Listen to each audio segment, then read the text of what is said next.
everyone, it's Marky, aka Captain DeFi from Not Centralized and co-founder of the Australian DeFi Association. This is another episode of the Getting to Know the Community series, and now with nearly 1,000 members in the Discord and over 1,400 on the Twitter, it's really a good time to get to know who's who in the zoo. And today we're going to look at an awesome duo that are doing some amazing things in the ag tech space. It's Peter Moulton and Davi Ferla from Sensand. So with my co-host Cam, we're going to learn more about what it is that they do, how they got started, and how they are changing the world with blockchain tech, going back into ag tech. It's a really great episode. Please do like, share, and subscribe, and we'll see you soon. And welcome back, everyone. We are here with the awesome Davi Ferla and Peter Moulton from Sensand with my co-host Cam Crossley. It's another episode of Getting to Know the Community. How is everyone today? Great. Yeah, not bad. How about yourselves? Couldn't be better. I mean, we can always ask for it, but you don't always get it. You know, there's a lot of hours that go into the stuff that we do, but we absolutely love it, don't we, Cam? Oh, always. Can't get enough of it. I feel like I've got an addiction to all of this stuff, to be honest. It's turning into a little bit of a problem. It's a healthy addiction, though, so that's fine. But, you know, speaking of addictions and the good ones, I guess, you know, we're here today because we interview the community. We're keen to learn more about the people that are in it. And I guess for you guys, you know, a good way to start is to get a bit of your background, like, what's the super interest that you've got? How did you guys get into Web3? Who wants to kick it off, guys? I'll start. So we had founded Sensand around 5 years ago, and it was focused on, or it is focused on building an ag tech platform to solve a whole bunch of problems in the agriculture data and the technology space. And we were working through that process in our early stage of working out exactly what we wanted that problem to be. And the Web3 thing was something that we were following pretty closely in the ICO boom. We were pretty early in that in our journey at that stage, and we were really fascinated by it at that time. And as I'm sure you guys are probably familiar with, there was a lot of shilling going around. Everyone was tokenizing everything back then, back before we called it shilling. And but we had a real interest in it, but we didn't find a neat sort of product market fit. So I personally became an enthusiast, but we didn't sort of take an approach with it at the time. So we continued on our journey, but have always been fascinated by the space. And around a year ago, when we decided that we wanted to launch our new product, which would be Web3, we decided to build and add that extra product. And that's how we sort of started really diving deep into Web3 as part of our business, not just as our hobby around the edges, I suppose. And it's fair to say that the work that we've done in Web2 has really laid a solid foundation for us to be positioning ourselves in Web3. So significant events that we recognised years ago, bushfire, flood, drought, more recently COVID-19, a series of serious threats to agriculture, including varroa mite, foot and mouth disease. We recognised that all those things were very serious, and we wanted to tackle them by tackling the way that tech was being thought about around the world. And it's an absolute shit show because it's fragmented. Tech in ag is highly fragmented. So we wanted to address that from a Web2 point of view, which laid the foundation for us to be working in Web3. That's fantastic. And I mean, you know, given the experience that you've got, many people come into this space thinking that, you know, how is it kind of going to work? Well, you don't come in with nothing. You come in with experience. You come in with the pain, the experience of trying to solve for that in a Web2 world, and how can this newer technology make that even easier to solve? How can you utilize this as new technology? A lot of people don't realize that underlying all the crypto, the currencies and all that kind of stuff, it's blockchain tech that's really underneath. So that's really cool. And, you know, we're here for the journey that you guys are on and keen to see where it goes really, but that's fantastic. And just a quick one. I mean, when did you guys meet? How long ago was that? How long is this kind of relationship, bromance, whatever you want to call it? How long has this been in the works? So we met around 11 or 12 years ago. So we both had previous companies, and so I had an IT technology services business, and I picked Davi's company up at the time as a client. So that's how we met. So I migrated Davi to the cloud. Welcome. Well, so the good old Office 365 era and such, right? So getting rid of the old small business server for those of you in that in that old space. But so that was the way that we met back in the day. So he was a client for about 5-6 years until we decided to found Sensand when the particular opportunity came up. So that's how it came about. Yeah, I ran a consulting company working with global engineering firms, providing them business development advice about how to tackle major projects around the world. And I needed a solution, as Peter's mentioned, around cloud computing. And I asked for referrals, and his name came up. So I reached out to him. We started working together. We became friends. We still are. And then we started Sensand because of this it's fundamental. In the past. Yeah. And we basically galvanized around this problem and launched Sensand. That is fantastic. So good bit of background there. Next question, Cam, you're up. Yeah, nice. I think it's really interesting. So I suppose the dynamic between the two of you is it still pretty similar as well? So like Davi, you're working on the ag tech side of things and really deep in that space. And then Peter, you're more on the technology side and sort of driving the Web3 solution. And so I think, how are you guys seeing that meld together? And how are you seeing that fixing the problems that you've got on both sides with Web3 specifically?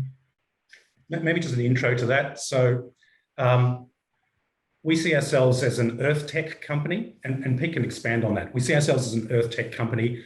I'm biased towards the market. Pete's biased towards the product. And so together we're product market fit. I've never heard that way, but that is brilliant.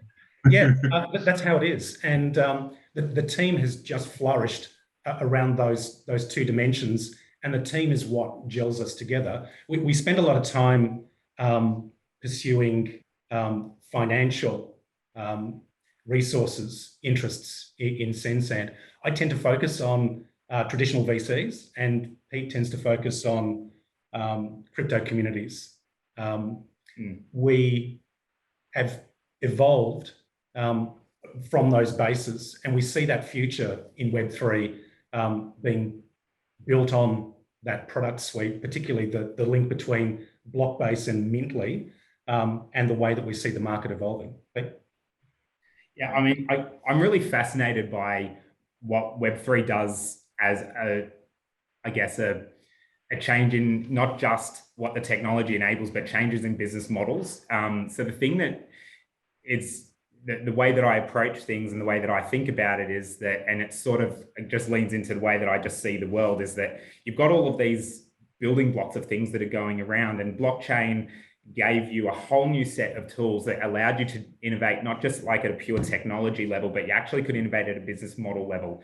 I'm fascinated by the fact that incentives can be just done in a completely different way under Web3, and that changes entire mental models and indeed business models. And that's the thing that fascinates me the most about Web3 specifically. And I spend a huge amount of time just thinking about that and absorbing all of the different nuances of these things that people do in really abstract markets in Web3 space, and applying it to the way that we think about ag tech and carbon specifically with our new product that we're launching. So, I will call up Davi at some random time or something and be like, I had an idea. I was listening to this podcast or something, and this thing happened over in blah, blah, and I'll relay this whole story and then go, okay, the bit that matters here is like, this is how we would apply it to what we do after I dig myself out of some ridiculous rabbit hole that I've gone down. So, and that tends to be the way that I'll sort of approach things, and then galvanize it around, well, here's a different approach to something. Let's apply it that way. So, probably gives you a bit of an insight about the way that my brain works too. So I love it. It's very familiar because, as you guys know, like Cam and I work together with a few other people, and amongst the group, we're kind of sharing these like at random moment kind of things because we are all just in the back of our head at least, or if not 24/7, because it's family and stuff like that. Thinking about, oh, we've seen this thing. Oh, it's streaming payments. Well, how does that work in the thing I'm passionate about, which is in this case, ag tech? How can you kind of utilize the transparency, the immutability, the efficiency from the technology that you can gain with using blockchain tech? It's beautiful because, and as you see more of this, the one thing I was going to say, you said building blocks. Cam and I, we hear about money Legos all the time. Like, how can we, we plug this Lego thing into this other piece, but it's more about moving money around rather than what it really is a good purpose, and which you guys are focusing on is like, how do you incentivize, make transactions more efficient, improve the industry that you're in? And I think it's beautiful that you guys are doing that here, with ag tech, because that's such an important part. We've had food shortage crises around the world. Like, people haven't thought about and appreciated just how important this stuff is until it's like, oh, we can't get fruit. It's now $5 for a head of lettuce. Like, we should have invested into lettuce, Cam. I think, that probably would have been a better bet this year. I genuinely, my local Coles ran out of eggs yesterday when I went to go and buy some. It's kind of crazy. But I suppose sort of building on that, Mark, so maybe it would be useful to give a bit of an overview of what Sensand does, because I think we've focused a lot on the Web3 side of things, but you guys are really doing an end-to-end solution with like IoT devices from the start all the way through to a marketplace at the end for carbon credits, right? So if you guys could give maybe just a quick overview of the whole business. You first, or I'll start. Oh, sorry. Yeah, Davi. So you touched on food security as a key issue for you, and that is very real. But even bigger than that is an existential threat to the way that this planet is spinning right now. So we made reference before to significant shocks to the system, floods, droughts, COVID-19. It is a serious issue globally. And what Pete and I and the team have recognised is that there really is a call to action on this. And the way that we're approaching it isn't to bombard custodians of the land, principally being farmers around the world, with more tech, because that model is broken. Agriculture as a system is broken, and tech applied to ag is also broken. So we've decided alongside the team to fix that problem. And the approach that we've taken is to enable tech companies themselves to innovate within a central environment. Because right now, all those tech companies do very similar things with their special sauce. And what it means is they spend a long time and a lot of money to go and build their bits of tech that don't work together. And that helps no one. So what we've decided to do is build Blockbase. And what Blockbase is an environment that allows those tech companies to innovate. And by doing so, they compress their timelines to get to market. They shrink their budgets in terms of taking their products in. But most importantly for us, all of their tech works together.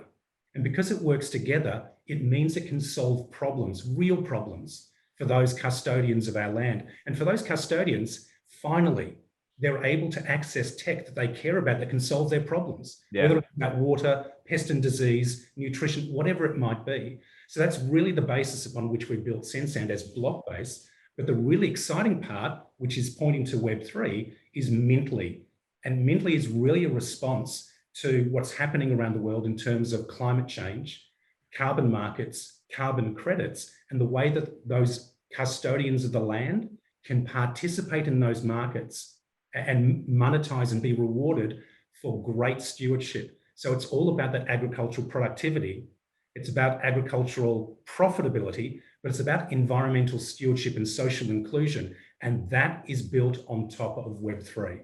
I love it because you guys are building something that has Web3 type ethos of collaboration, which, if you don't collaborate, you waste services. It's like co-ops, right? Like, if we go against each other, we're marketing against each other. We've got the same kind of supply chain costs as each other, as opposed to being able to leverage being a bigger group. And hey, farmers in the Philippines, for example, can get access to other financial services, insurance, loans, etc., that they couldn't if they were just to go it alone.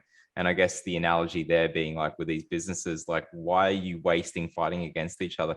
It's like, do you remember in like economics, you'd learn like, why does McDonald's and Hungry Jack's kind of sit next to each other? Because that's where the crowd goes. If you have them in separate parts of town, you will get less customers each rather than working together. And I mean, I've got my favorite out of the two. I'm not going to say which one, but yeah, I love the idea of collaboration, guys. That's brilliant. Got to make sure you get a sponsorship from them before you plug them on here, man. You know, like, Yeah. got to sort the business model out. Can you see? I'm trying to get sponsorships from winemakers. You have to position the logo a little bit better in the back and like zoom in on it. Next time. On that example that Davi gave, like on the agriculture side, like imagine the farmers all have like, you know, they've all got Nokias running an individual thing in their property, right? And that's the state that ag tech is at. Like there's individual products and applications that do all of these things, and but they're not really sort of interconnected. It's like there's no iPhone yet where you can just add the 10 apps that you want to use as your environment, right? So an analogy that we're trying to do, that we use, is that, well, ag tech needs its iPhone and everything working in it, rather than having to have 10 Nokias. You want one phone with 10 apps on it, right? So, and that means that you get to sort of collaborate. And that works really neatly over in the Web3 space, because I think that there's too many enemies rather than frenemies, right? And I think Web3 is much better at doing that. Like even in different protocols, they'll still play nice with each other. It's still an ecosystem. And that might be lacking a little bit in ag tech. I thought you actually meant that people were still running around with Nokias. I'm like, oh my gosh, that's crazy. We should help them.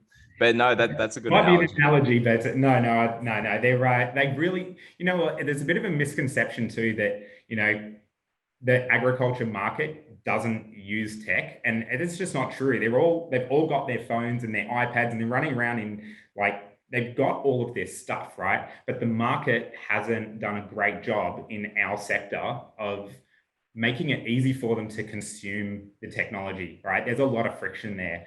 And you know, that's one of the things that we're trying to resolve in that market specifically. But the analogy to Web3 and everything sort of working with each other in that more open and collaborative environment really tracks with the way that we're trying to solve the ag tech approach as well.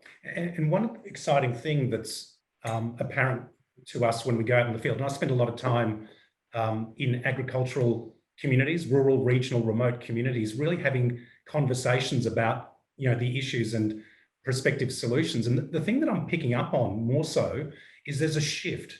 There's a movement in the guard, because, you know, even a few years ago, the profile of, you know, the farmer was quite traditional, and that's moving because new generations are deciding to apply themselves on the farm rather than pursue a career purely in banking or finance or whatever, because they see the opportunity there. And that's making a difference in terms of being digitally native on farm. It's a wonderful time to be doing this. And so Web3 really fits into that social fabric that's going on. And we're really trying to encourage that younger generations. So, you know, Gen Zs are really great at being able to make the difference here when they have the tech to work with on Web3. So it's, for us, a fantastic development that will only aid and abet a response to these serious issues. That is great. That is awesome. I mean, I can't talk to being a Gen Z. I'm more of an older millennial. Cam's probably still a Gen Z. No, still millennial. Thank you, though. No, Gen X. Perfect. Yeah, I think the composability aspect of it is really, really interesting, actually. And so with Mintly then specifically, are you guys hoping to be able to provide, my very high level understanding of it is that it's a marketplace that can provide multiple different like carbon credit assets or carbon offset assets with different properties behind it. And because of being able to utilize Web3 and you know, semi-fungible tokens, you can have properties that important to a particular sector of people, or reflect where that credit actually comes from? Is that kind of the core of Mindly? Yeah, it's close. The thing that we've identified is that carbon markets globally all have their approach and their jurisdiction, and they're different. Like there's these little sort of self-contained markets, right? And the thing that's the same though is data from the agriculture side, right? So while the markets are all different, data is starting to become is standard between it. Weather is weather, water is water, right? But the way that we calculate and measure things in each market is a bit different, right? So the approach that we're taking is that we're building all of these assets, all of these data assets, and they can be applied to the carbon market in the area that you're in, right? So Europe behaves differently to Australia, to New Zealand, to the US, and so on. And they've got their own carbon credit market. So rather than trying to create our own carbon credit token per se, what we've done is we've built a exchange that allows those different carbon credit markets to operate in one exchange, but the data is universal across it. So it's trying to look at the things that are the same and look at the things that are different, and to enable those markets rather than trying to create one size fits all carbon credit for a whole market. I just don't think that works. The markets are too different, and they operate in a it's early, but they're kind of mature, like the way that an Australian market operates is quite, is the way it's been. And those markets all operate with their own little microcosms. So we're trying to support all of those markets rather than trying to boom one thing in that does everything for all of them. That's amazing. Honestly, I think it's such like a huge space to try and tackle. And yeah, I think being able to have such a flexible approach to it as well is so crucial, and such a huge selling point of what you guys are doing, which is amazing. And even the regulators themselves globally are moving in terms of their interpretation of their jurisdictions and the things they can do, and they're looking for these innovations to take those frictions out of those markets. Yeah. And I think that's just going to accelerate, again, from my sort of very layman's understanding. It's like we've set these targets for 2030 or 2050 or something, and I don't think anybody really knows truly how we're going to get there. But it's just going to continually change and like continually get more complex or stricter with the regulations that are there. And it seems like you guys have got a product that can evolve alongside that as quickly as it moves, right? So you've got a good baseline there, guys, because as you said, this can be adapted into different areas, because trying to force like, this is the way that you calculate it. Oh, well, it's not going to fit in this jurisdiction. Well, tough, right? It's not the way to do it. It's to be adaptable in this space. But, this is kind of like, it's economics, it's startups, it's incentives. It's like, how do you actually build communities together? Having been in startups before, where it was easy. Building a Web 2 startup is so much easier because you can be in stealth mode for 80% of the time and then go out to like a few customers, then announce to the market, hey, I've built this thing for ETFs. I've built this thing for whatever kind of transaction, buy now, pay later. You can be, and you kind of have to be, because it is competition. At some point, there's going to be, I think we're far too early to be in competition with each other. So I love the fact that you are building this place for people to collaborate, and who knows, there's going to be some amazing case studies and stories as you see not just customers, but businesses that figured, hey, we should work together on this thing, and then they innovate, and then you guys were there that facilitated that. That's going to be really beautiful. I mean, it's why we've built the community at Oz DeFi as we have, because we want to see these kind of cool stories coming out there. I want to jump into, now that we're kind of talking, and we're going to have more of these shows, as people watching right now, do not worry. We are going to dive deeper down the rabbit hole with all this kind of stuff, because there's more to this story for sure with Sensand. But just for now, where do you guys see the future heading in terms of how Web3 can be utilized with the carbon markets and agriculture? Like, crystal ball gazing. Luckily, this is not financial advice or anything like that, but people aren't going to make bets on this. And if you do, please don't, because that's not what we're about. We want you to be safe with everything that you do. But Davi and Peter, like, I don't know who wants to go first, but what are your kind of thoughts about whether it's the near term, more, medium term, or even longer term? How do you see Web3 playing a role in this stuff that you guys have been doing for a while? I think it's fair to say that in our situation, at least, we're building a product and we're a company and we're implementing Web3 as part of the product and the business, but we're not we're not going to be completely like a decentralized product, for example, right? So there's elements of things that blockchain does, and we are using certain elements of that to solve a particular market problem, right? So we're not decentralized, but we're absolutely transparent. So what we do is we say, well, all of the data that we have, we want to link that through to the carbon credit market so that it's you can get much higher quality carbon credits, and that can be applied to all of those global carbon markets. I think that carbon markets right now are really opaque, and there's huge numbers that go through, like, hundreds and hundreds of billions of dollars. I think that they might be doing $1 trillion of carbon credit turnover this year, or maybe at the beginning of over next year, right? And those numbers are staggeringly high, right? And I don't think that there's a hell of a lot of transparency in that market. That's one of the things that we want to bring into that market, where there's a lot more clearer transparency. It's a lot easier to see that if you buy certain carbon assets, that they're higher quality carbon credits, and the market is starting to price those things differently. So we want to take the best things about Web3 and apply it to a market that we think's got some real structural issues in it. So I'm sure there's going to be a bit of friction along the way and everything, but look, it's really, really exciting, and I'm looking forward to see how it's going to play out over the next few months. It's no fun without the friction. Like if it was just a smooth ride, you'd be like, oh, we got here to the top of the mountain. Well, what net? Like, I think it's fun solving problems. They're a pain in the ass, and I've probably got less hair for it now than before, but probably more white hair now, I should say.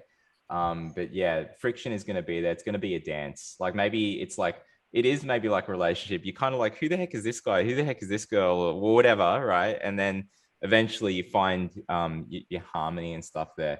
But Davi, coming from the outside, not being so much in the Web3 space, like what are you kind of, it's good to get your perspective too. How do you kind of sense that would, work for what you guys are doing? The system that we've inherited, that is in agriculture and land use management. So the custodians of the land, the system that the world has inherited is broken, and it was designed for a society that's very different to the one we have today. And one of the things that in the short term that we want to present to the world is that we want to move, consumers away from just being passive consumers. And when you're talking about those custodians of the land, those farmers, the basic assumption is, hey, you just consume tech. That's all you need to do. Our philosophy is different in the sense that what we're doing is we're engaging with communities simultaneously, and we're enabling them to co-create, because collectively they understand the deal. They know the issues together. They can conceive of solutions together, and they can work together to go and implement them and move the dial. So for us, it's about enabling those kinds of relationships at across the long tail, rather than compressing it and controlling it by the corporation alone. Now, there's a role for enterprises irrespective of scale here. But what I'm seeing here is a real call to action to make the difference across the entire spectrum. And that's what Web3 can do. And that's why I'm excited basically to be working with him doing this. You should sell Web3 more. Like, more than you put on. I know. No, seriously, I just, my base assumption is I know nothing. The reason why I'm Web3, two factors. One is I just happen to work at Sensand and I know him. That's Web3 for me. But the principles are really compelling for me, because I genuinely think that if we're going to make a difference, commercially, environmentally, socially, Web3 is something that I'm really championing because it challenges this broken system that we have. I think that's really good. And before we get to Cam for the final question, very important question, but just what you said there, an analogy, or not even a story, like what really hit us in the face was when I presented something at a meetup event, and before our meetup, there was like someone else that had presented more of a finished product. And that was good, very polished and everything, but it was a learning thing because people really resonated. They resonated with both, but I feel like people resonated in a different way for what we were doing because we were just getting started. What ours was like an idea on the back of a napkin, and it was a call to arms for people to come join us to help build this thing. And we've taken it further since then for a certain project. But bringing people collectively together and showing them that you can be part of building your own future rather than being force-fed. I think there are going to be those that will put their hands up for that. So I commend you guys on what you are doing. Over to Cam. Yeah, sure. So I think we end every podcast basically with this one question. And you touched on it a little bit earlier, Davi. But the product that Sensand has obviously covers an incredibly wide community. So all the way from farmers to ag tech builders to traders and enterprises that are using carbon credits at the end of the day.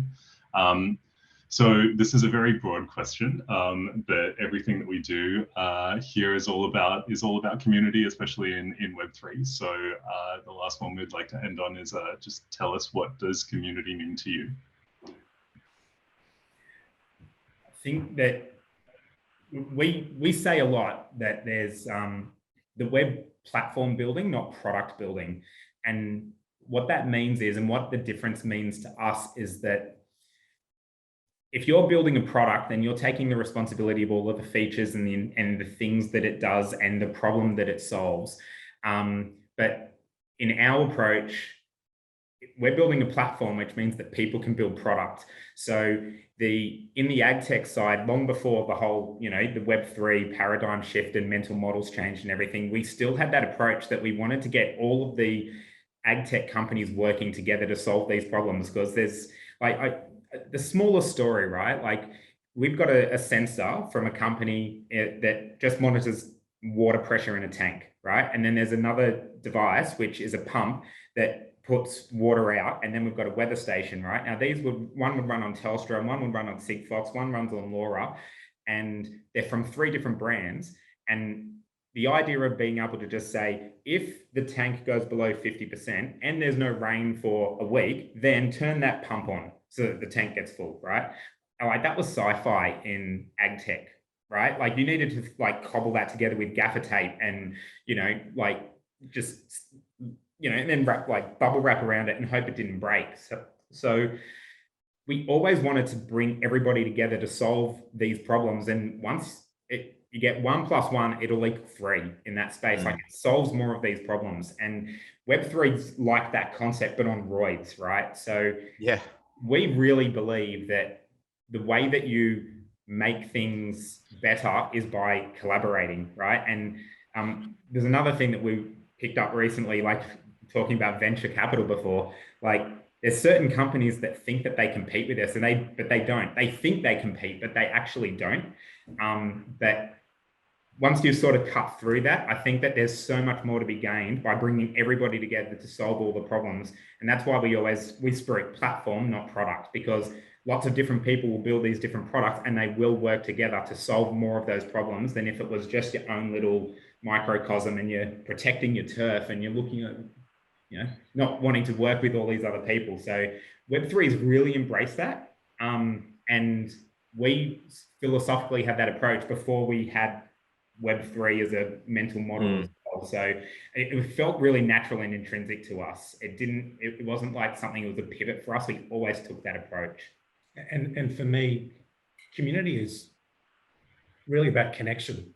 And it cuts at a number of levels. It's connection in terms of that product set. It's a way in which those different kinds of products connect with each other within the bounds of an ecosystem or a platform. But it's more so about connections between people. It's a very human-centered and tech-enabled approach that we're taking. So it's about ensuring that those people connect with each other and connect in ways that allow them to participate in defining the world that we're moving towards, and the world that, frankly, that we're shaping, and in many respects, the world that we're harming. So for me, I can't do anything other than work passionately with Pete and the rest of the team to give this a red hot crack, to make the difference with people. It's no longer acceptable for me that we just work within the bounds of this Web 2 world. We really need to make this shift through a Web 3 approach. The disciplines and the way that people work together and the way that the technologies work together is what community is all about. And we've got the benefit of working across multiple communities here, and we've been enriched by being able to do that. Yeah, it's an overly ambitious plan, but look, we've been told that we're boiling the ocean, so we're gonna go and have a red hot crack at boiling the ocean. So wow. I'm not daunted by that. We're going to embrace the difficulty of what it is that we're trying to do. So yeah. Brilliant. Guys, thank you so much. And, you have a big job ahead. We're keen to be part of that journey and share your story. And there's definitely going to be more to come out of this. But for now, from Cam and myself, Davi, Peter, thank you so much. Thanks guys. Cheers. Thanks. There you have it, folks. Another awesome episode under wraps. What a cool duo. What a cool product they are launching. More to come in this space, I am sure. If you want to learn more about them, then check out the show notes. The links are in there. And also, please do come along to an Oz DeFi Association meetup in Melbourne. There are gracious hosts. They've been doing that for a couple of these, and there's going to be much more to come. You're going to see a lot of them in the community. So please do come along. Like, share, and subscribe this video, and yeah, we'll see you in the next episode. Cheers.